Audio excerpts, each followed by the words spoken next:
KBS 열린 토론.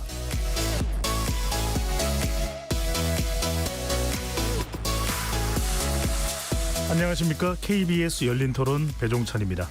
지난 9월 어린 딸을 홀로 키우던 30대 여성이 불법 사금융업자들의 압박과 불법 추심에 시달리다 스스로 목숨을 끊은 안타까운 사건이 발생했습니다. 고인의 유서에는 사채업자들의 이름이 빼곡히 적혀 있었는데 불과 몇십만 원으로 시작됐던 빚이 한 달이 되지 않아 1,000만 원이 넘게 불어났던 것으로 알려지고 있습니다. 뒤늦게 해당 사건이 알려지자 정부는 불법 사금융 근절을 내세우며 대책 마련에 나섰는데 최근 금융감독원에 따르면 불법 사금융 피해 건수는 신고 건수는 2020년 730건에서 2023년 지난해에는 12,884건으로 약 1.8배 18배인가요? 18배로 늘어난 것으로 나타났습니다. 높은 이자율과 불법 추심으로 고통받고 있는 서민들이 많다는 것을 보여줬는데요. 오늘 열린 토론에서는 금융약자들을 고통 속으로 내모는 불법 사금융의 실태와 건절 방안에 대해 깊이 있게 토론해 보겠습니다. 금융감독원에 따르면 불법 사금융 피해 신고 건수는 2020년 7,350건에서 2023년 12,884건으로 1.8배 늘어난 것으로 확인됩니다. KBS 열린 토론 지금부터 시작합니다. 치열한 토론 속에서 더 나은 세상을 찾아갑니다. 올바른 세상을 만드는 첫걸음. 평일 저녁 7시 20분 KBS 열린 토론. 오늘 토론 함께해 주실 세 분 소개합니다. 한국 파산 해생 변호사의 고문이시죠. 백주선 변호사 나오셨습니다. 예, 안녕하십니까. 송태경 경제민주화를 위한 민생연대 사무처장 함께합니다. 네, 송태경입니다. 안용섭 서민금융연구원 원장 자리하셨습니다. 네, 안녕하십니까. KBS 열린 토론은 시민분들과 함께하고 있습니다. 문자로 참여하실 분은 샵 9730으로 의견 남겨주실 수 있고요. 단문 50원, 장문은 100원의 정보 이용료가 붙습니다. KBS 모바일 콩과 유튜브를 통해서도 무료로 참여하실 수 있고요. KBS 1라디오의 모든 프로그램은 유튜브에서도 함께하실 수 있으니까요. 많이 들어와 주시고 구독 꾹 눌러주시고 좋아요도 많이 보내주시면 좋겠습니다. 불법 사금융업자들의 괴로움 상당히 심각한 상태로 나타나고 있는데요. 얼마 전 6살 어린 딸에게 사랑한다, 먹고 싶어 했던 젤리를 주지 못해 미안하다 라는 유서를 남기고 목숨을 끊은 싱글맘의 사건이 알려지기도 했죠. 본격적인 토론에 앞서서 우리 시민분들은 불법 사금융에 대해서 어떻게 생각하는지 먼저 듣고 오겠습니다. 불법 사금융이요? 주변에는 사실 그런 경우들이 크게 없어서 가지고 쉽게 궁지에 몰려서 그런 거 아닐까요? 뭐 상황이 어려우니까 자금을 융통할 수 있는 상황들이 아니니까 아마 그런 데까지 찾아가지 않을까 싶습니다. 하루하루 힘들 것 같기도 하고 약간 제재가 약간 좀 있어야 될 것 같은데 그거를 안 하니까 더 심한 것 같아요. 이번에 뉴스를 봤는데 미혼모가 30만 원 때문에 지웠다고 그 얘기 듣고 너무 깜짝 놀랐어요. 근데 솔직히 보이는 거 말고도 다 연결되어 있겠죠. 차라리 정리라도 할 수 있는 기간이 하나 있으면 어느 정도 중간 역할 해주는 거 있으면 그나마 덜 하지 않을까? 보통 일반 사람들은 무조건 1금융부터 갈 거예요. 근데 그게 안 되기 때문에 2금융 가다가 나중에는 4금융이나 이런 여러 가지 이제 좀 부실한 은행들의 대출을 하게 되는데 이제 사실 우리나라에도 뭐 여러 케이스로 주실은행 같이 서민을 위한 금융들을 사회적 약자를 위한 금융들이 시험된 적이 있는데 그런 부분들이 좀 더 활성화돼서 그런 부분을 없애는 게 이제 가장 중요한 해결책이라고 생각합니다. 사회적인 약자들이 특히나 우리나라 같이 연금이나 이런 게 아직은 좀 두터운 그런 층이 없었을 때는 국가나 이런 지자체나 이런 쪽에서 좀 충분히 지원이 돼야지만이 좀 그런 사람들이 위험에 빠지지 않게 할 수 있을 것 같습니다. 시민분들의 의견 어떻게 들으셨는지 먼저 안 원장님, 한국은행과 금융감독원에서 오랫동안 이제 일을 하신 것으로 아는데요. 지금 계신 서민금융연구원은 어떤 역할을 하는 기관인지 궁금합니다. 네, 서민금융연구원은 서민금융 또는 어떻게 보면 포용금융 이런 쪽에 연구하는 전문적인 기관입니다. 뭐 포럼이나 뭐 리서치 아니면 교육 상담 뭐 책 발간 이런 거를 통해서 네. 서민금융에 대한 어떤 연구로 나온 결과를 정부의 어떤 건의하고 이런 역할을 하고 있습니다. 네. 송 차장님, 오늘 이제 불법 사금융 또 이제 추심에 대해서 이야기를 나누고 있는데 시민단체를 이제 운영을 하고 계시는데 이 불법 사금융과 추심으로 고통받는 분들이 끊이지 않고 있다. 특별한 사건 한두 건이 발생하는 게 아니라 오랜 시간 존재하고 있는 일이다. 네, 이렇게 그렇습니다. 봐야 될까요? 네네. 이 불법 사채 시장에 노출된 사람, 정부 추정치로 한 40만 명 이상이 됩니다. 그러다 보니까 최근 있었던 싱글맘 사채 사건 같은 일이 예. 거의 뭐 매일 벌어지고 있다고 보시면 됩니다. 예를 들면 민생연대 홈페이지 상담실에 올라오는 상담 게시글 대다수가 이 싱글맘 사채 사건과 아주 유사한 가혹한 비톡적 채권 추심 문제를 포괄하고 있고요. 예. 그 상담사들 중에 열중 서너은 자살 시도를 했던 또 실제 이제 자살을 했다고 가족들이 이제 상담 신청을 하는 경우들도 상당히 많이 있습니다. 예. 불법 사금융도 문제입니다만 이 추심으로 인해서 더 큰 고통도 받고 있는 상황인데 백 변호사님, 네. 이 파산과 회생 절차를 이제 고민하는 분들이 상당히 있을 겁니다. 그러면 법적인 조언을 하고 계시는데 실제 어떤 상황입니까? 불법 사금융과 추심으로 인해 파산에 이르는 분들 또는 앞서 이제 뭐 추심 등을 통해서 법적으로 어떻게 대응할지 이걸 또 문의하시는 분들도 계실 텐데요. 네. 제가 고문으로 있는 한국파산회생변호사회가 그 과중한 부채, 채무에 시달리는 사람들을 변호사로서 조력하기 위해서 만든 단체이고 그렇기 때문에 불법 사금융, 추심 이런 문제로 고통받거나 고민하는 분들 그리고 전체적으로 과중한 채무 때문에 고민하는 분들 상담도 하고 있고요.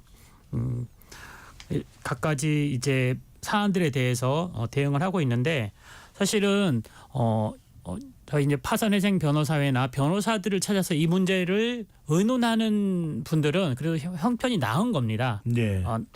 그래서 자기 문제가 무엇인지 알고 그걸 해결하기 위해서 찾아올 정도가 되면은 사실은 괜찮은 편에 있는 거고 변호사를 찾아오거나 어디에 상담을 구하지도 못할 정도의 상황에 있는 분들이 사실은 불법 사금융과 추심에서 가장 위험한 단계에 있는 분들이고 지금 오늘 토론이라든지 논의에서도 이런 부분을 어떻게 해결할 것인가 큰 과제일 것 같습니다. 그래서 저희 찾아오는 분들은 적극적으로 해결해 드릴 수가 있다는데 못 찾아오는 분들 어떻게 할 것인가가 좀 더 많이 논의가 돼야 된다 이런 생각이 듭니다.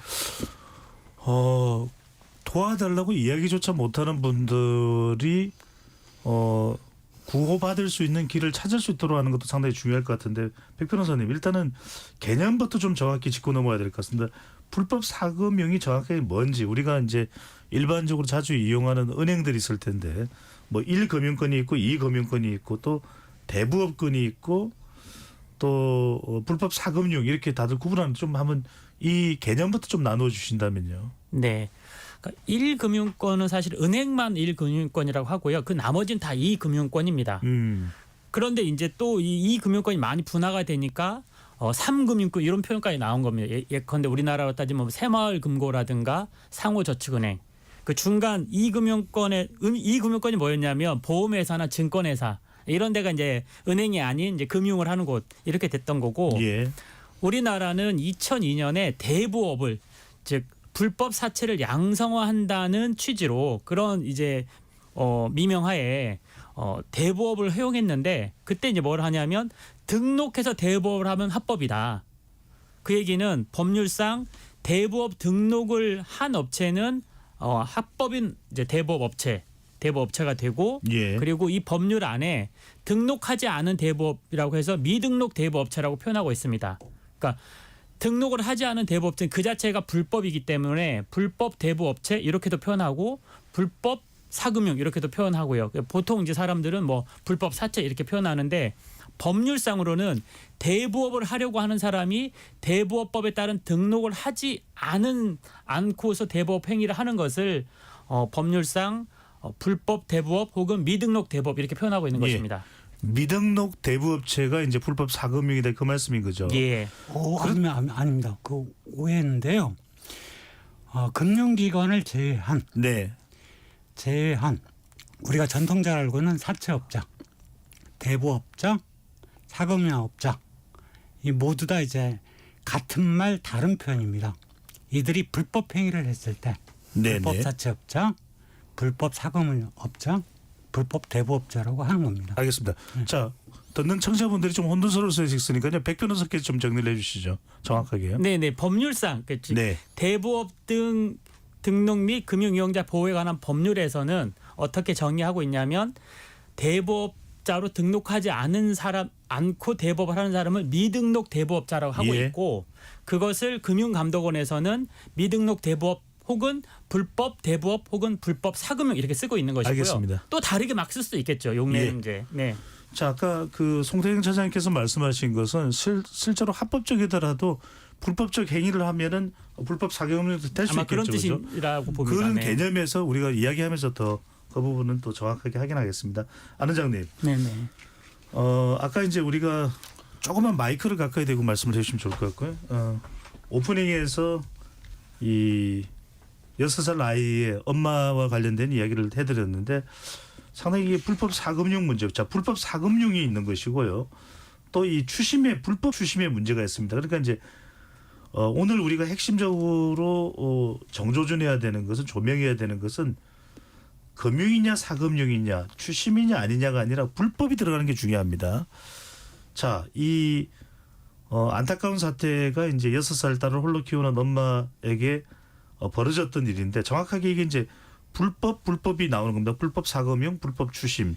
어떤 내용인지 조금 자세하게 그 과정을 소개를 해주신다면요. 제가 말씀드릴게요. 하여튼 뭐 이거 싱글맘 사태가 발생한 거는 굉장히 애석한 일이고 예. 그 돌아가신 분한테 그 심심한 그 애도를 표합니다. 제가 듣기로는 이런 어떤 그 자살이나 이런 사건들이 여기에만 그치는 것이 아니고 아마 예.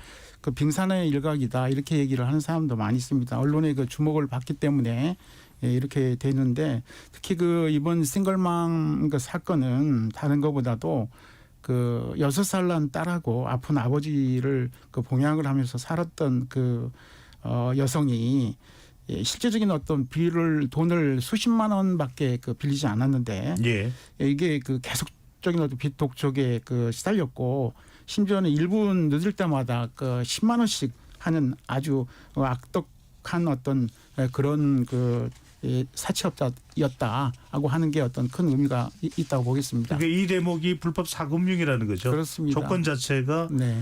대부라도 돈을 빌려주는 것이라도 돈을 갚기로 한 시간보다 1분 늦을 때마다 10만 원씩 더 내라. 실제 빌린 돈은 그렇게 큰 금액이 아닌 걸로 알려져 있거든요. 수십만 원 정도인 걸로 알려지고 있는데 또 연 이율이 이 이자율입니다. 이 3,000%입니다. 네. 그래서 이제 불법이라고 알려져 있는데 자, 백 변호사님 갔다가 이제 또 오겠습니다. 백 변호사님 이제 또 하나 일단 내용 자체는 어마어마한 문제가 있는 불법 사금융이고 추심 과정입니다. 추심에서는 어떤 게 이 불법인지 좀 이야기를 여기서 설명을 좀 해주시죠. 그러니까 일반적으로는 어떻게 합법적으로 추심이 이루어질 수 있는데 이 경우에는 어떤 점이 불법이었다 이렇게 좀 정확하게 비교해서 설명을 해주신다면요. 네, 이렇습니다. 이제 그 대부업 업 자체는 등록하지 않은 것만으로 불법이고요. 그리고 추심 과정에서는 등록한 합법 대부업자라고 하더라도 채권 추심을 공정하려고 하는 법률, 그러니까 공정한 채권의 추심에 관한 법률에 따른 그 정해놓은 추심 형태를 지켜야 됩니다. 예컨대 너무 아침 일찍 찾아가면 안 되고 밤 늦게 찾아가면 안 되고 그리고 아무런 정당한 이유 없이 채무자가 빚진 상황을 그 채무자의 그 가족이라든지 지인한테 알리면 안 되고 이런 것들이 기본적으로 특별하게 규정이 돼 있고 나아가서 일반적으로도 금지되는 것, 폭행, 협박, 감금 이런 것들도 형사적으로 처벌되지만 특별히 채권자가 채무자를 추심하는 과정에서 하면 가중 처벌하도록 되어 있는 거죠. 그래서 그 채무자의 개인정보를 함부로 유포한다거나 예. 그리고 채무자의 어떤 평온한 삶을 해친다거나 기타 일반적으로 형사적으로 금지된 행위를 했을 때 다 이것이 추심이란 이름으로 하더라도 추심이기 때문에 합법이 아니라 추심임에도 불구하고 다 불법한 추심이 되는 겁니다. 네. 그런 경우를 방금 전에 이제 말씀드렸던 6살 딸아이를 두었던 엄마의 경우는 다 이제 겪었다라는 말씀인데, 송 차장님, 고인이 이제 스스로 목숨을 끊기 전에 딸에게 남긴 이제 편지를 이제 공개를 했고요. 또 불법 사금융 심각성에 대해서도 이제 국민들이 공분을 할 수밖에 없는 상황인데, 실제 이제 많은 사례들을 겪어보셨을 텐데 불법 사금융의 조건이 어떻게 만들어지고 또 실제 또 주심은 이런 경우에 돈을 못 갚았을 때 어떤 조치가 취해지는지 좀 소개를 해주신다면요.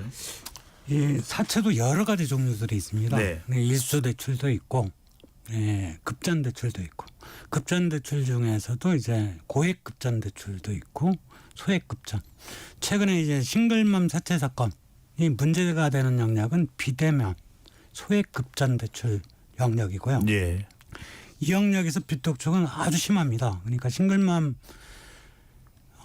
사채 사건뿐만 아니라 뭐 기본적으로 이제 수백 통씩 카톡하거나 보이스톡으로 갈구거나, 예. 또는 이제 뭐 밤낮 가리지 않고 돈을 갚으라는 거죠? 네, 전화질을 해대고 쌍욕이나 폭언 뭐 이런 거 일상적이고요.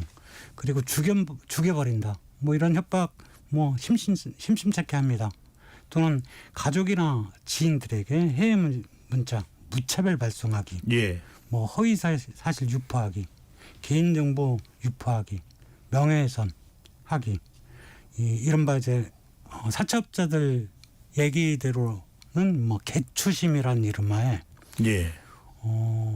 말도 안 되는 일들이 여러 가지 형태로 벌어지고요. 특히 가족이나 예. 심지어 이제 지인들한테까지 네가 네 친구잖냐, 네 갚아야 되는 거 아니냐, 쌍욕과 폭언을 등반해서 대리변제 강요하기, 다 채권추심법 위반들입니다. 예.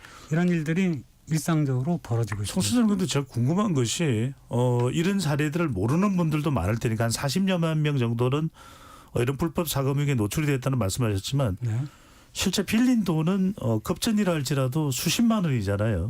한 사람한테, 사채업자 한 그러니까요. 명한테. 그러니까 수십만 원 빌려서 못 갚았는데도 이렇게까지 명예훼손이 될 만한 상황으로 이렇게 압박을 하는 겁니까? 네, 급전사채업자들 입장에서는 한 사람한테 예컨대 뭐 40만 원 빌려준 다음에 일주일 후에 40만 원, 뭐 40만 원 버는 거지만, 이게 10명이 될 때는 400만 원이 되고요. 예.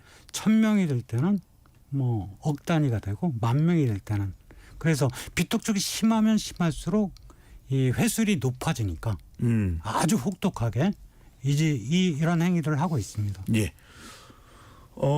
궁금한 것이 이 안 원장님, 그러면은 뭐 이제 방금 전에 이제 일단 뭐 더 큰 고액도 있겠습니다만, 소액은 뭐 수십만 원, 좀 많으면 이제 뭐 수백만 원대가 될 수 있을 텐데, 이런 돈을 이제 빌리게 되면 언제까지 갚으라고 요구를 하게 되나요? 무슨 계약 기간이 있나요?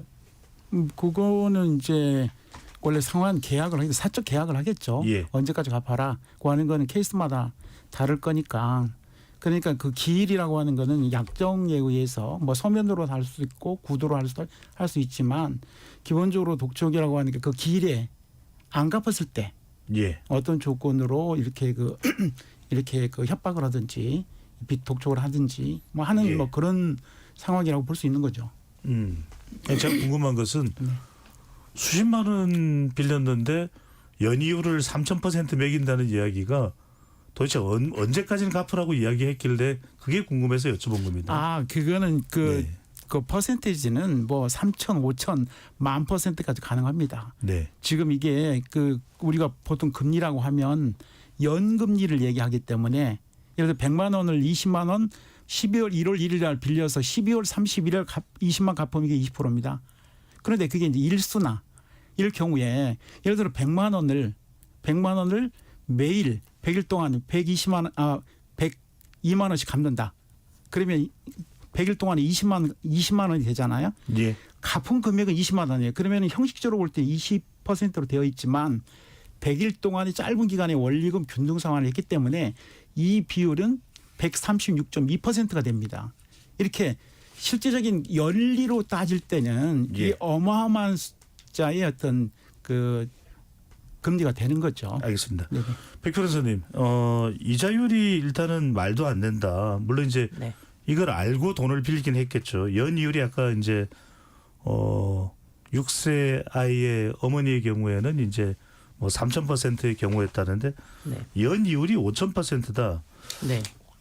실제로는 이 불법 자금융에서 이율 책정을 보통 어느 정도로 하는 거? 실제 우리가 좀 체감이 가게 뭐 한 50만 원을 빌렸다가 얼마 기간 동안 연체를 하면 얼마가 되는 겁니까? 그러니까 실제 형사처벌되는 판결문을 봐도 네. 연 5,000%의 이자율로 돈을 빌려주고 받아 뭐 이렇게 되어 있거든요. 예. 근데 방금 그 안 원장님이 예를 드신 것처럼 예컨대 이제 100만 원을 하루 빌려 쓰고 다음 날 갚아라. 근데 이자 10%를 갚아라. 그러면 10%지 않습니까? 근데 하루에 10%니까 그걸 365로 곱하면 3,650%가 되는 예. 거거든요. 그러니까 적은 금액을 단기 40만 원을 일주일 이렇게 하면은 그게 한 100% 되는 거거든요. 50만 원 한 일주일 하면 100% 되는 거거든요. 그렇게 되니까 실제 빌린 돈과 갚은 이자가 절대 액수는 작아 보여도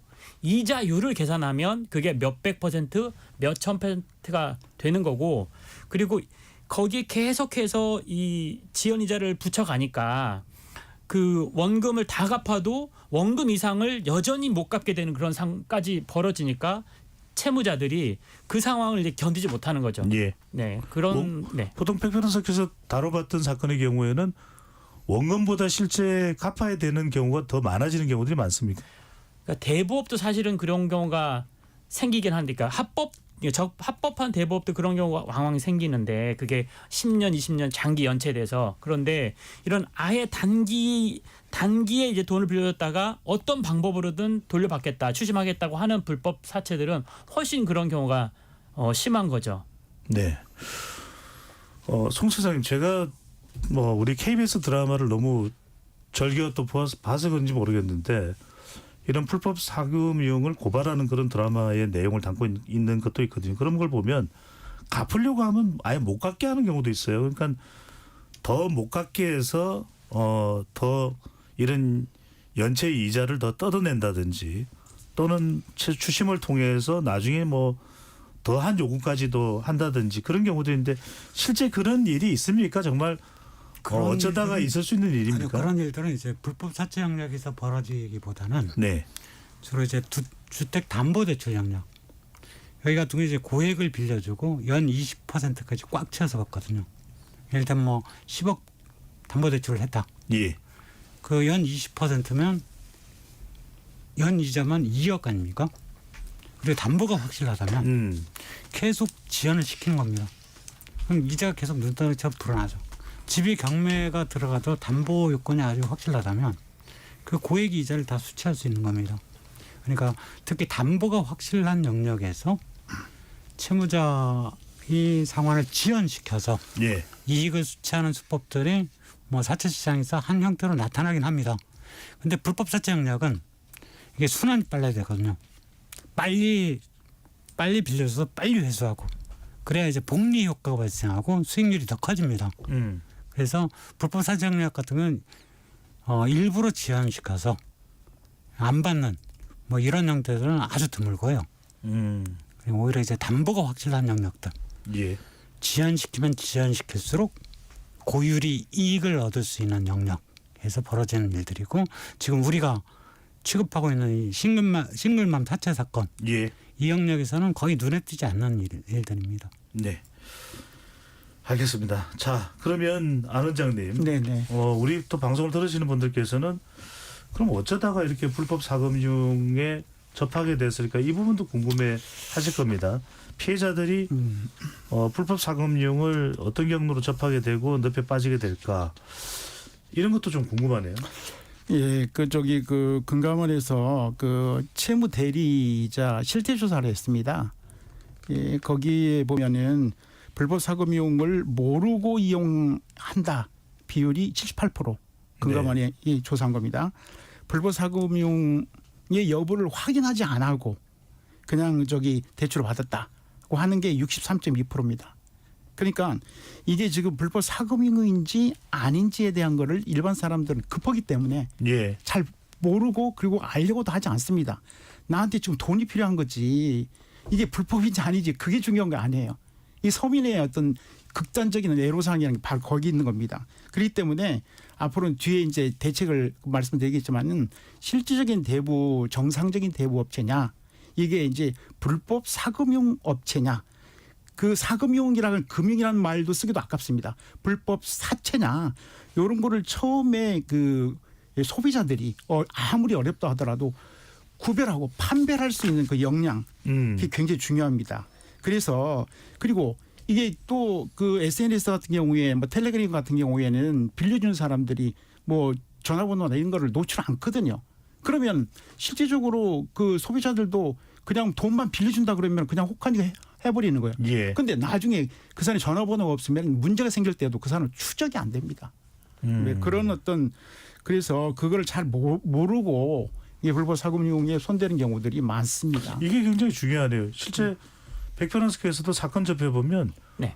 이 업체가 어떤 업체인지 또는 연체율이 얼마인지 네. 뭐 이게 온라인이 됐든 아니면 오프라인 형태의 어떤 대출 신청이 됐든 거의 확인 안 합니까?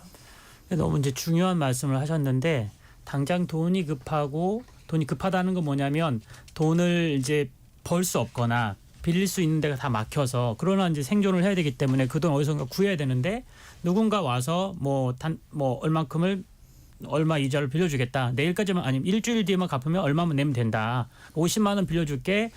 일주일 뒤에 뭐 60만 원 갚아. 뭐 예를 들면 이렇게 한다면 그것들을 막 이 업체가 대부업체인지 아닌지 따지고 이자율이 그게 20%에 있는지 없는지 그걸 따질 여력이 없는 거죠. 그렇게 해서 일단 필요한 돈을 쓰고 또 없으면 또 빌려 쓰게 되는 이런 악순환의 과정이 이미 들어와 있기 때문에 그런 자세한 이것이 종국적으로 나한테 도움이 되는지 안 되는지 혹은 법을 위반해서 내가 더 큰 위험에 빠질 수 있는 위험이 있는지 없는지까지를 잘 고려할 수 없는 상태에 있기 때문에 결국은 그런 여러 정보들을 확인하지 못하는 경우가 많다라고 봅니다. 송 시장님, 근데 지금 백 변호사도 그렇고 안 원장께서도 말씀이 큰 돈이 아니다. 급하게 당장 힘들어서 좀 빌리는 뭐 수십만 원, 수백만 원이다. 그러면 언뜻 생각하면 이 정도 돈이면 우리가 주변에 큰 은행 가서 수십만 원, 수백만 원이면 어떻게든 못 빌릴까? 이런 생각도 드는데 송 사장님 그걸 못 빌려서 이런 상황이 발생하는 겁니까? 소득이 없으면 못 빌릴 수도 있죠. 그다음에요. 이 사실과 다른 얘기들을 하시고 계시는데 대부업법에 따라서 대부업자가 아니면 광고를 못합니다. 이걸 걸러내는 작업들을 꽤 오랫동안 해왔어요. 그러다 보니까 이제 보통 광고들 웬만하면 다 합법적으로 등록한 대부업 광고들입니다. 통합조회 해보면 다 등록 대부업체로 나옵니다. 예. 근데 여기에 문의했다가 불법 사채에 노출되는 거죠. 대형 대부업체를 제외하고 대부분 이제 불법 사채에 노출되는 경로가 합법적으로 등록한 합법을 대부업체나 가장한 불법에 이르다. 아니요 합법적으로 등록한 그리고 합법적으로 명백하게 이제 합법인 이 대부업체나 대부 중개업체에 대출을 문의하게 됩니다. 문의하게 되면 이제 뭐 담당자가 연락갈 거다거나 또는 이제 문의하는 순간 개인 정보가 그 업체에 남게 되는데 네. 이 정보를 공유해서 카톡으로 대출 권유를 합니다. 이러면서 불법에 노출되는 거죠. 그러니까 지금 불법 사채 시장의 가장 큰 문제가 신뢰할 수 없는 업체들이 아주 쉽게 합법적으로 등록을 해서 합법이 탈을 쓰고 불법적으로 영업하면서 발생하고 있다는 겁니다. 네. 지금 송 차장님 말씀은 불법적 의도를 가지고 있는 업체가 합법의 가면을 쓰고 시장에 들어가 있다 이 말씀을 하시는 건데, 자 어쨌거나 안 원장님, 이 금융당국에 따르면 이제 앞서 이제 제가 오프닝에서 말씀드렸습니다만 상당히 지금 이 신고 건수가 1.8배 가량 확 늘어났거든요. 네.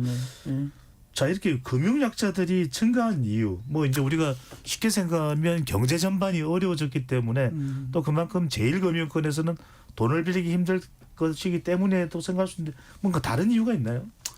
그럼 가장 중요한 게 뭐 그 돈을 벌 수 없는 거죠. 일자리나 예. 복지에 대한 어떤 여력이 없기 때문에 결국은 돈 빌리는 거 아니겠습니까?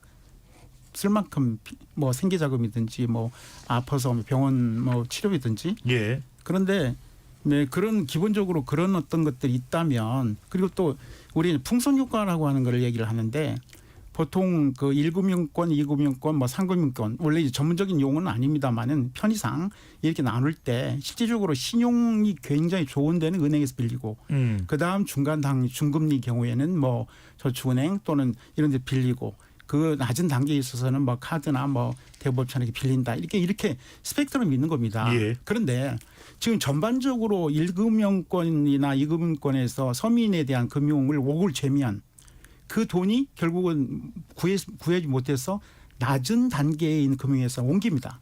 그러면 거기조차도 대부업체조차도 많이 못 빌린다.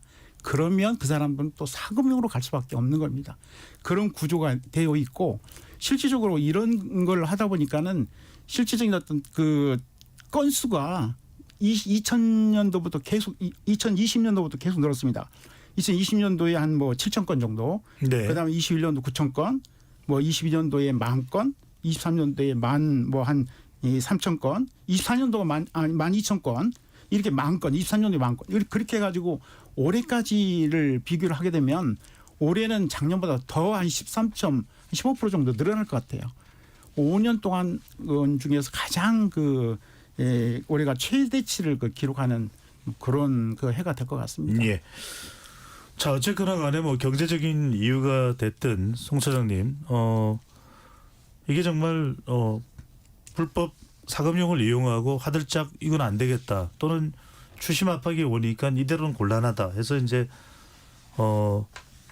송 차장께서 이런 민생연대에 도움을 요청할 수 있는데 자, 도움을 주려면 이제 정확하게 실태가 어떻게 되는지 파악을 해야 되는데 어느 정도 이자와 원금을 이 도움을 요청하려고 이제 신청을 해온 사람에 대해서 파악을 하기 위해서 이자와 원금을 확인해 보면 밝히는 게 어렵다. 이렇게 이제 네. 알려지고 있는데 그 이유는 뭐 때문입니까? 뭔가 자료나 이런 일체의 근거가 없는 겁니까? 아니요. 문제를 풀어가려고 그러면 네. 돈을 누가 언제 얼마를 줬고 그 돈에 대해서 언제 얼마를 갚았는지 또 빚독촉을 했는데 누가 언제 했는지 이걸 알아야 되거든요. 네. 근데 이 사채업자들 대다수가 익명이나 채무자 이름으로 입금을 해주고 그리고 대포통장을 사용해서 갚게 합니다. 심지어 이제 업자들끼리 계좌 하나를 공유해서 갚게 하기도 하고요. 결국 그런 것 하나를 다 구체적으로 특정해야 되는데 피해자들 대다수가 예컨대 40만 원 빌려서 돈 그래도 없는데 5일 후에 80만 원 갚아라. 그럼 못 갚게 되면 돌려막기를 하게 되거든요. 정신없이 돌려막기 하다 보면 이 돈이 뭐 김 부장한테서 받은 건지 차 과장한테서 받은 건지 이 대리한테 받은 건지 헷갈리는 건 스스로. 정확한 건 뭐는 이 돈을 대출하는 개인도 그걸 정확하게 확인할 필요가 있지만 업체 자체에 그런 근거 자료가 있어야 되는데 없다는 말씀이신 거죠? 업체가 대포폰 대포통장 또 이제 유령 카톡 계정 뭐 이런 걸 사용하고요. 심지어 이제 은행조차도 말만 금융 실명제지 이 익명의 거래에 대해서 상세 내역을 계좌 명의자한테 제공을 하지 않습니다. 아주 심각한 문제인데 금융 실명제의 빈 구석 사각지대를 이용해서 지금 이 거래가 이루어지기 때문에 하나를 특정하고 또 패턴을 찾아내지 못하면 이 전문적으로 지원하기가 어렵습니다. 그러니까 예. 거래가 이제 별로 진행되지 않은 경우들은 현재 금융감독원 시스템을 통해서 뭐 신고 접수되고 처리될 수 있는데 이게 복잡하게 뒤엉킨 경우들은 전문 인력을 배치하고 지원을 해줘야 되는데 그걸 해주는 시스템이 지금 현재 한국에는 존재하지 않죠. 자, 이거 중요합니다. 지금 송 차장께서 대포폰과 대포통장을 불법 사채업자들이 사용하는 경우를 지적해 주는데 백 변호사님. 네. 그러면 이럴 때 이제 불법 사금융을 이용했다 또는 이제 불법 추심이 들어온다. 추심도 불법이다. 또 더군다나 대포폰의 대포 통장이다. 이러면 좀 신속 수사가 이루어져야 될 텐데 대체로 지금 피해자들이 고소하는 게 수사 좀 늦다 이런 이야기를 하거든요. 이 지적이 왜 들어오는 겁니까? 일단은 대부 영역에 어떤 특수성이 있을 수 있는데 돈을 빌려서 못 갚았기 때문에 심지어 위축된 게 있고 굉장히 또 적극적으로 압박이 들어와서 신고를 못하거나 보호를 못하는 경우도 있고요. 그리고 대포 통장이나 대포폰을 쓰는 것은 다른 범죄 유형에도 다 있는 겁니다. 다 있는 것이라서 이거는 사실은 어떻게 보면 추심이 이제 직접적인 추심이 들어올 때 대포 통장을 썼느냐 뭐 대포폰을 썼느냐 이것은 이 사안에서는 그렇게 중요한 쟁점이 되지는 않고요. 네. 그러니까 내가 불법 사금융을 이용했더라도 그래서 돈을 못 갚았더라도 보호받을 수 있다라는 것을 알고 신고하고 그러니까 신고하고 도움을 요청할 수만 있다면 사실은 그 불법 사금융을 하는 사람들이 불법 사채업자들이 대포 통장이나 대포폰을 쓰는 것 때문에 그 피해자들이 보호 못 받을 이유는 없는 거거든요. 제가 조금 더 네. 설명드리면 그러니까 설명을 해주셔야 저도 이해가 될 네. 것 같습니다. 네. 이 채무자들이 불법 사채에 노출된 경우 적극적으로 공권력이 도움을 받을 수 있다면 지금 얘네들이 이제 대포폰 대포통장 사용하고 카톡 유령 계정 사용하거든요. 예. 그게 사실상 채권자가 누군지 모르는 겁니다. 대포통장을 사용한다면 누군지도 모르는 놈한테 갚을 수도 없는 거죠. 예. 즉 법적으로 따지면 채무자는 법적으로 갚을 수가 없는 겁니다. 성명불상인 자에게 누군지도 모르는 사람에게 갚지 않아도 되는 거죠. 정상적인 법적인 절차에 따라서 채권자 신원 분명히 확인되고 예. 계좌 확인되면 갚아가겠다. 그리고 이제 이해됐습니다. 수사를 해서 성명불상자로 나왔다. 그럼 더더욱 이제 갚지 못하는 거죠. 갚지 않아도 되는 거죠. 네. 거기서 이제 수사를 할 때는 대포 통장이나 대포폰을 이용했기 때문에 그 행위자를 이제 발본색으로 하는 수사를 할 때는 어려움을 겪는 거지만 네. 채무자 개인의 입장에서는 이게 그것 때문에 더 위험에 빠지는 것은 아니라는 거죠. 네. 그래서 아까 제가 여쭤본 것이 그 이제 하나의 그 상황을 이제 말씀 주셨는데 피해자들의 이야기가 이 수사 자체가 전반적으로 늦다라고 하는 부분에 대해서는 네. 어떻게 보시는지 제가 질문을 드린 부분입니다. 그러니까 이제 이게 굉장히 오래됐고 약간 불법 사채를 필요악처럼 보는 시각이 있는 거죠. 그리고 적극적으로 이 불법 사채 혹은 고리대를 근절하겠다라는 관점에서 이것을 하기 위해서는 예. 일단 뭐 정부의 의지도 중요하고 그리고 특별한 어떤 수사 인력도 필요한 것인데 나아가서 입법적으로 보자면 그러니까 입법적인 그 대응도 이제 미흡한 부분이 있기 때문에 수사에 약간 한계가 있다 이렇게 보는 거거든요. 예. 뭐냐면 불법 대부업을 통해서 빌린 돈을 그 원금이나 이자를 안 갚아도 된다고 한다면 사실은 이 불법 사채가 발을 들이기 어렵기 때문에 또 수사 과정에서도 더 피해자들이 적극적으로 신고를 하고 이 부분에 대해서 호소를 할 수가 있을 텐데 지금은 여전히 이 불법 사금융을 이용했더라도 불법 사채 이용했더라도 일정한 범위 내에서의 이자와 원금은 또 갚아야 돼서 실효성을 많이 못 느끼는 거죠. 그런 면에서 결국은 수사에 호소하는 속도가 좀 느리고 그래서 좀 느려진 면이 있다 이렇게 보는 거죠. 네.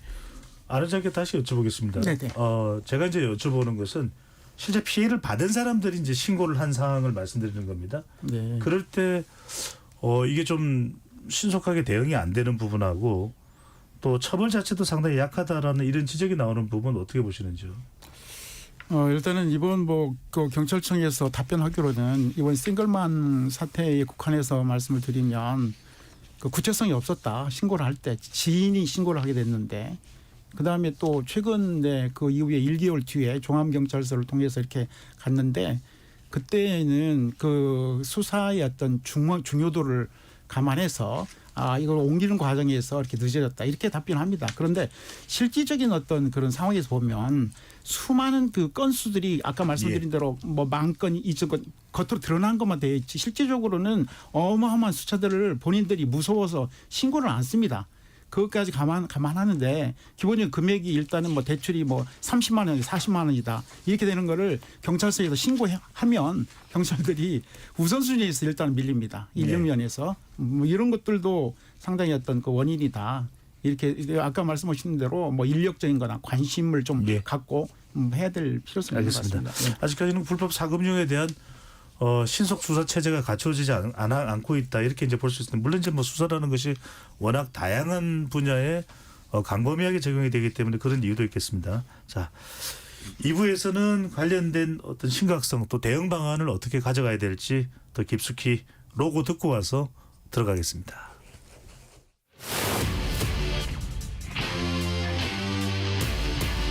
토론에 정답은 없습니다.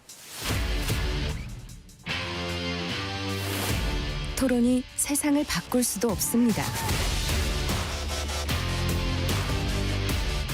하지만 질문은 새로운 세상을 만들 수 있습니다. 질문으로 올바른 세상을 만드는 첫걸음 KBS 열린 토론.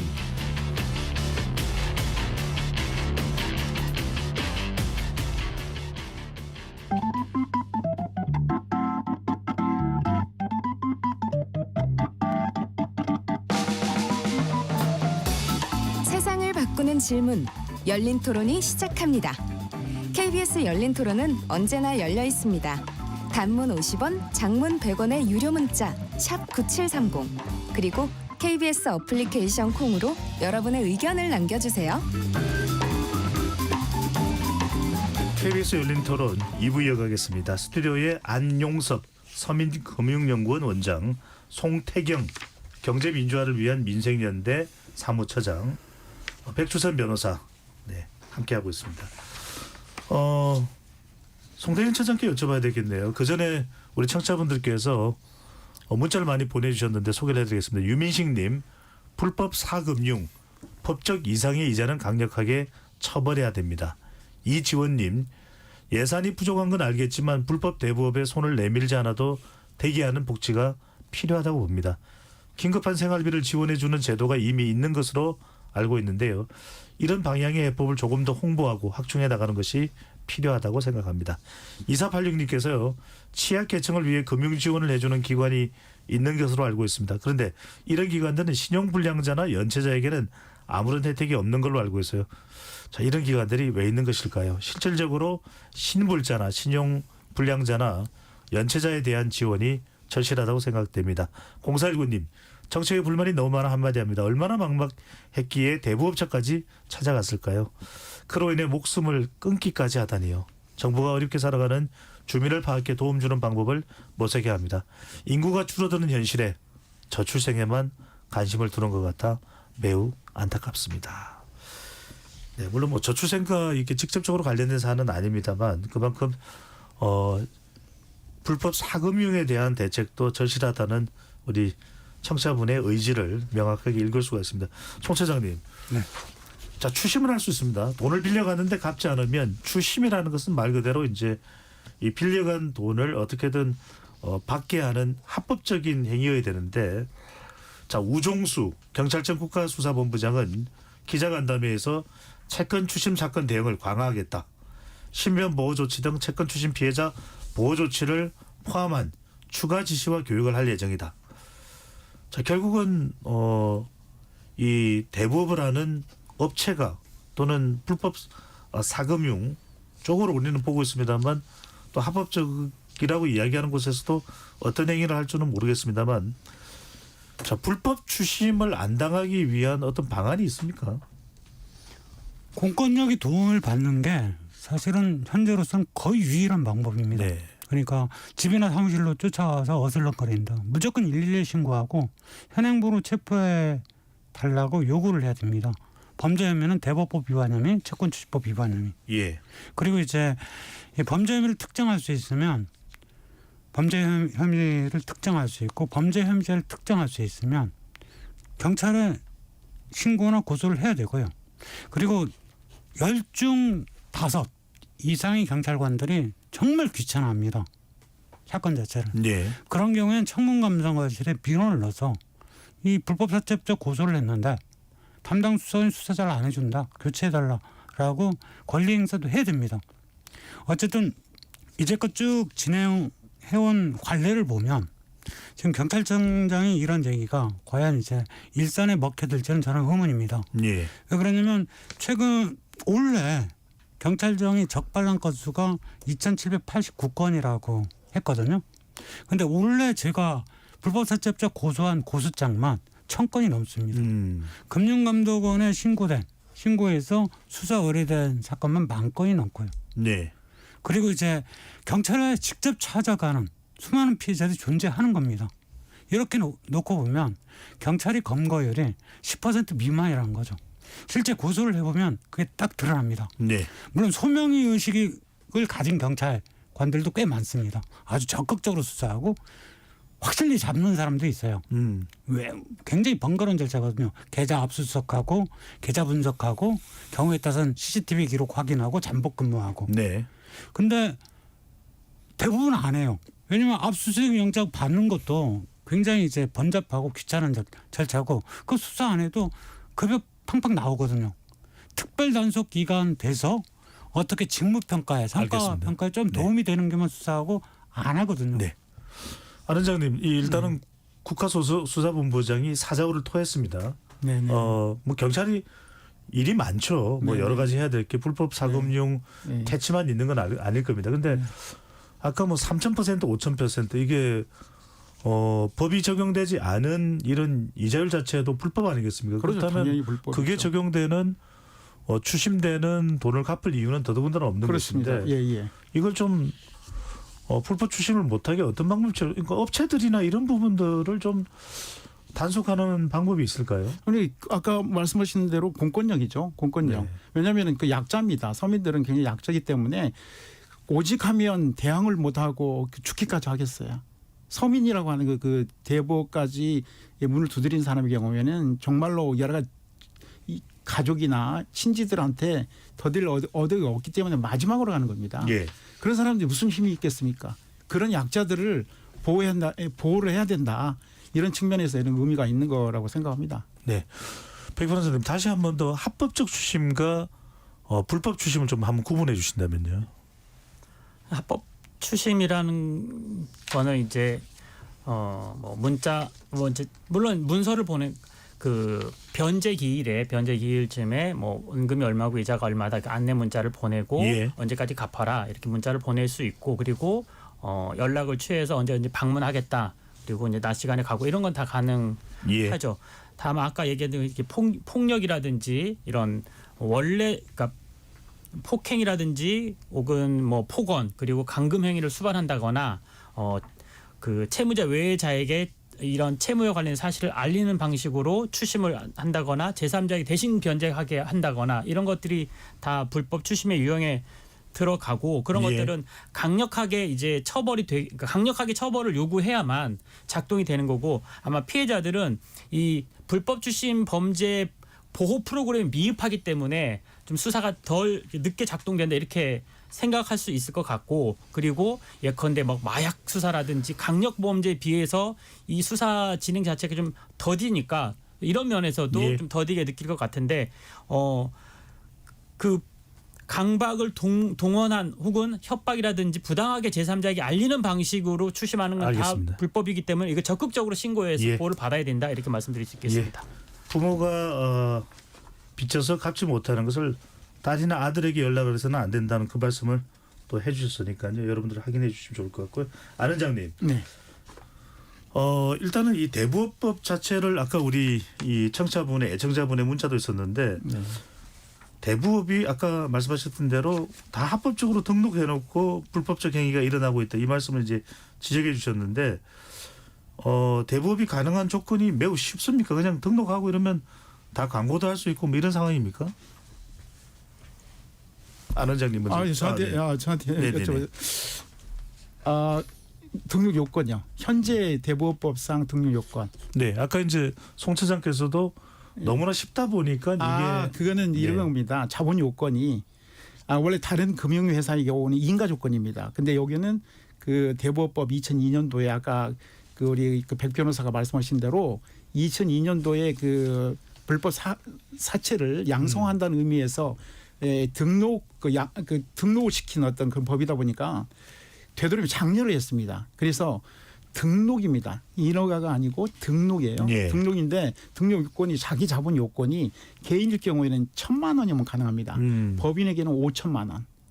예, 그게 이제 이렇게 되고 그다음에 교육을 한 18일 정도 며칠 정도 받으면 바로 대여법을 할 수 있도록 가능하다고 되어 있습니다. 예. 그런 걸 말씀하는 거죠. 안원장님 그러면은 그렇게 등록을 하고 난 이후에 정상적인 대부업 활동을 하는지 관리가 됩니까? 그게 이제 그 대부업에 대한 전반적인 체제가 네. 지금 현재 우리나라 그 대부업 등록 대부업 지방자치단체를 다 포함해서 8,579개입니다. 8,500개나 되는데 굉장히 많습니다. 그래서 예를 들어서 100억 자본금이 100억 이상일 경우에는 금감원 금융위의 감독 대상이 되는 거고 예. 그 지자체 같은 경우에는 지방자치단체가 감독권이 있습니다. 그리고 서로가 감독권 분리되어 있고 그 중앙 감독원에서 금융위 등록을 통해서 감독하는 기관들이 한 500개 정도 된다고 봅니다. 예. 나머지는 굉장히 군소하고 적고 아주 이런 상태에서 이게 좀 난립하고 있다고 하는 게 지금 현재 문제입니다. 관리 사각지대에 있다 이 말씀인데 네네. 송 선생님도 아까 상당히 이 강한 지적을 또 하셨습니다. 근데 정부에서도 그래서 이 대부업법 자체가 좀 문제가 있구나 이렇게 이제 판단을 하고서 개정에 박차를 가하겠다 이렇게 이제 이야기를 하고 있는데 정부가 개정하겠다라는 안이 지금 어떻게 좀 정해지고 있는 게 있는지 아니면 정해지긴 했는데 또 구멍이 뚫렸죠. 근데 어떤 방향으로 지금 말씀하신 대로 가야 된다고 보시는지요? 그러니까 OECD 모든 나라들 중에서 한국처럼 이렇게 불법 사채 시장 또는 대부업 시장이 기형적으로 존재하는 나라가 존재하지 않습니다. OECD는 다 정부가 허가해주거나 인가해주지 않으면 금융업을 못합니다. 예. 근데 우리나라 같은 경우는 지금 단순하게 등록만 해도 또 아주 느슨한 등록 기준을 가지고 합법적으로 금융업을 허용할 수 있도록 해버린 겁니다. 물론 약간의 예외가 있습니다. 2000년대 이전에 일본 2000년대 일본 같은 경우 대금업 제도를 갖고 있었는데 여기도 무진장 심했습니다. 뭐 폭언 협박 심지어 이제 자살 강요해서 원리금을 회수하는 뭐 이런 일들이 비일비재하게 벌어져서 부작용이 컸다는 말씀이시죠? 네. 일본도 이제 순자산액 제도라는 걸 도입해서 우리 돈으로 하나로 한 4억 5천만 원 이상을 가져야 그것도 이제 그냥 단순한 자본금이 아니라 순자산액을 갖고 있어야 이 대부 금융업을 합법적으로 하는 것을 허용해 주도록 제도를 예. 바꾼 겁니다. 그래서 다 정리한 거죠. 근데 우리는 지금 정부가 개인 같은 경우 1억 이상 그다음에 법인 같은 경우 1,000만 원, 5천만 원. 3억 이상으로 인상하겠다고 하고 있고요. 예. 근데 여기 구멍이 뚫렸다고 제가 얘기를 했죠. 어떤 구멍일까요? 지금 대부 중개업자들 같은 경우는 아예 등록 기준이 없습니다. 돈 한 푼 안 들이고 그냥 등록해서 합법적으로 영업할 수 있는 시스템이 갖춰져 있는 겁니다. 잠깐만요. 네. 대부업은 돈을 빌려주는 곳이면 대부 중개업은 돈을 필요로 하는 사람을 대부업 쪽에 연결해 주는 사람들인가요? 네, 이 사람들이 광고를 할 수 있죠. 광고를 할 수 있고 그리고 이제 젊은 사람들이 보기에는 합법이라니까 합법 대부업체에 문의를 했습니다. 예. 근데 이게 이제 불법 사채로 가는 통로가 되고 있는 거죠. 근데 이걸 이제 계속 정부가 방치하겠다는 겁니다. 아니 근데 지금 문제점은 어느 정도 확인이 되는데 백 변호사님 이런 부분들이 정부에서 이야기하는 대부업법 개정안에 포함이 될 수 있는지 만약에 포함이 안 되고 지금 미적거리는 상태라면 어떤 부분이 문제가 되고 있는 겁니까? 근데 저는 이제 먼저 대부업을 이렇게 계속 허용해야 되는가 이런 본질적인 점검을 할 때가 됐다 이런 말을 먼저 드리고요. 예. 사실은 서민금 기능을 전혀 못해요. 그러니까 서민금 기능을 한다는 것은 자기의 그 여유 자본으로 적정한 범위의 금액과 이자를 받고 빌려줬다가 받는 건데 지금은 굉장히 그 일본의 자금이 들어와서 대규모로 그 금융업을 하는 거거든요. 가장 간이한 등록 방식으로. 그런 것들이 과연 서민금 기능을 하느냐 오히려 부작용이 많아서 이것을 다시 인가제로 바꾸거나 아니면은 그 대부업 영역을 없애는 게 맞지 않느냐라는 논의가 필요한 시점이라고 예. 보고요. 두 번째는 여러 가지 이제 말씀해 주신 거 빼고 나면 이 대부업 안에 뭘 또 허용하고 있냐면 매입 채권 추심업이라는 거 허용하고 있습니다. 즉 부실한 채권을 사와서 그리고 즉 돈을 빌려준 적도 없는 이 사업자가 대부업을 할 수 있도록 허용하고 있고 이것은 5억이면 되는데 사실 부실 채권은요.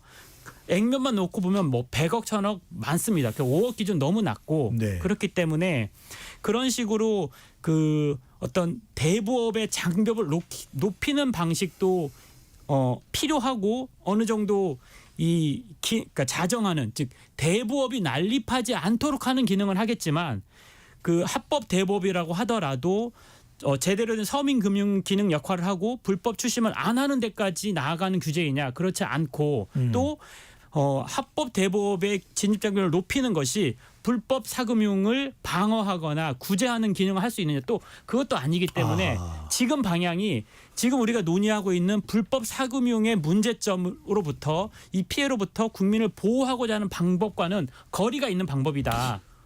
네, 백 변호사 잠깐만요. 네. 굉장히 중요한 말씀해 주셨습니다. 네, 네. 그러니까 대부업법을 개정한다 하더라도 또 법 외에 사각지대에서 법이 미치지 못하는 곳에서의 불법 사금융은 또 일어나지 않겠냐 이 말씀을 해주시는 거거든요, 안 원장님. 거기에 조금만 더 제가 말씀을 죄송한 드리면은 뭐냐면 그렇기 때문에 합법이든 불법이든 일정한 이자율 이상을 약속을 받았을 때는 원금과 이자를 아예 돌려받지 못하게 함으로써 즉 이것을 사금융을 통해서 돈을 벌려고자 하는 그 경제적 요인을 끊는 민사적인 제재 규정의 강화가 반드시 전제되어야 예. 대부업법 규제를 알겠습니다. 강화하는 것도 의미가 있다. 예. 이것까지 그게 이제 말씀드리겠습니다. 완벽하게 된다면은 하나의 또 방법이 될 수 있을 것이고요, 안 원장님. 그 어떤 부분은 이제 오해가 있는 부분이 있으신 것 같아서 제가 좀 말씀을 드릴게요.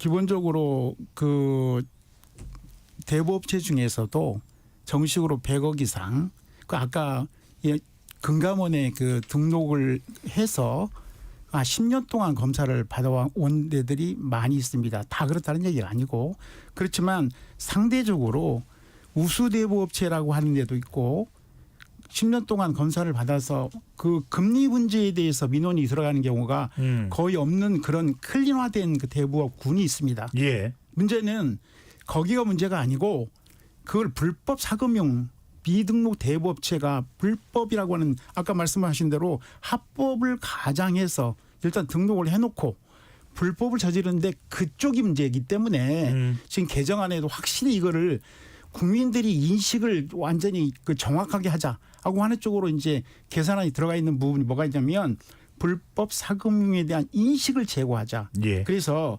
미등록 대부업체의 경우에는 그런 말을 쓰지 마라. 미등록 대부업체면은 불법 사금융이다. 불법 사채다. 일단은 그렇게 해놓고 사전에 그 국민들이 서민들이 이걸 판별할 수 있는 그런 어떤 정보나 이런 것들을 주자고 하는 게 있고 그다음에 아까 그 일본 쪽에 전체적으로 다 들어와 있다고 하는데 지금은 일본 쪽 인사는 거의 일부분입니다. 그건 아니고 그리고 금융이라고 하는 것은 아까 말씀드린 대로 아주 하이 리스크 하이 리턴 있고 리틀 리스크 리틀 구조기 때문에 생태계가 있기 때문에 낮은 금리로서 접근을 해야 될 층이 있습니다. 엄연한 현실이 있는데 그거를 완전히 없앤다. 이거는 굉장히 파격적인 얘기니까 그거는 그렇고 단지 현재 있는 그 대부업에 대한 자본금 요건을 좀 올리는 걸로 좀 개정안이 되어 있습니다. 이 뭐 1,000만 원 같은 경우에는 뭐 1억, 그다음에 5천만 원 같은 경우에 3억 이렇게 올린 거거든요. 그리고 그렇게 되면은 지자체 같은 경우에 지금 현재 우리가 보통 예상할 때 8,000개 중에 한 4,000개 정도는 M&A를 할 거다. 그래서 이게 관리 감독을 할 수 있는 체제로 바꾸는 것이 맞는 거지. 지금 현재로서는 너무 난립되어 있다. 그렇기 때문에 정상적인 대부업체를 오염시키는 그런 역할도 있습니다. 그래서 그런 순기능이 있고 우리가 살다 보면 금융이라고 하는 건 항상 미스매치가 있을 수 있는 알겠습니다. 겁니다. 거기까지 말씀드릴게요. 네. 그러니까 법도 좀 정비가 필요하면 정비를 해야 될 테고. 많이 정비해야 됩니다. 잠깐만요. 시장 관리도 좀 할 필요가 있을 테고 난립하지 않도록. 그다음에 송 선생님 이 부분도 말씀드리겠습니다. 그래서 이제 또 긴급하게 돈이 필요한 사람들을 정말 이 불법 사금융에 노출되지 않도록 하는 것도 중요할 텐데 이번 이제 불법 자금융 관련된 사건이 터지자 지난 10일 윤석열 대통령은 금융당국은 서민 금융 지원 정책을 전면 재검토하라. 서민들이 불법 사채의 뜻에 빠지지 않도록 하라라는 것인데요. 자, 1, 2 금융권을 이용하기 어려운 금융 약자가 되겠죠. 저신용자들. 이런 분들이 이제 주로 이제 위험에 노출되는 것인데 이런 분들을 좀 이렇게 협력하거나 할 수 있는 서민 금융을 좀 확대할 수 있는 방안도 있을까요? 가능할까요? 아니 서민금융이나 복지제도가 미약하지만 상당히 존재합니다. 존재하는데요.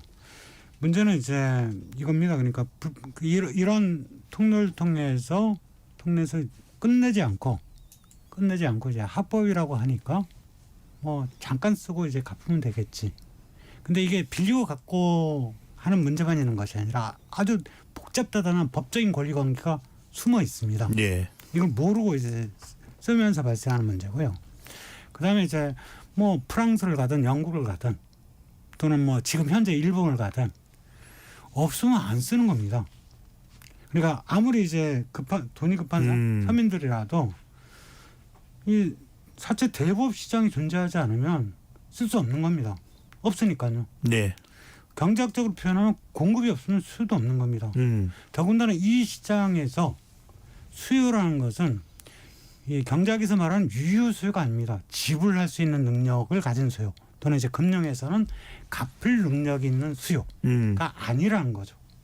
이 영역은 처음부터 금융의 영역이 아니라 복지 영역이었던 거거든요. 그다음에 신금융 같은 경우 긴급 생계비 지원 제도가 있습니다. 보건복지부에서 주민센터를 통해서 공급하는.